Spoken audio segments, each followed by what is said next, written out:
હું ખાલી હર હર મહાદેવ કહીશ ને તોય બધાને ખબર પડી જશે. જય સનાતન, હર હર મહાદેવ. જૂનાગઢમાં કાયદાકીય સકંજામાં ફસાયેલી સોશિયલ મીડિયા ઇન્ફ્લુએન્સર કીર્તિ પટેલ આજે વધુ એક મામલે તાલુકા પોલીસ સ્ટેશનમાં હાજર થઈ છે. પોલીસ સાથે ગેરવર્તણૂક કરવાની ફરિયાદના પગલે કીર્તિ પટેલે આજે પોલીસ સમક્ષ આત્મસમર્પણ કર્યું છે.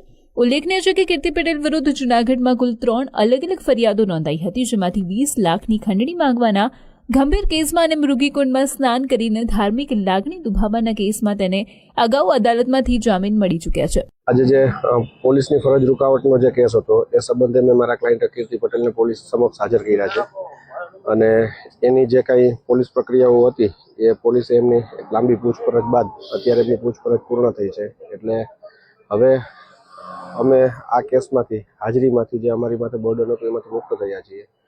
આજે મીડિયા સમક્ષ હું એવી જાહેરાત કરવા માંગીશ કે જે મૃગીકુંડમાં નાવા સંબંધે જે વિવાદો ઊભા થયેલા હતા એમાં જે સબસિક્વન્ટલી 3 કેસો બન્યા છે એ 3 કેસમાં હવે કીર્તિ પટેલની ધરપકડ સંબંધી વિવાદોનો આજ અંત આવ્યો છે.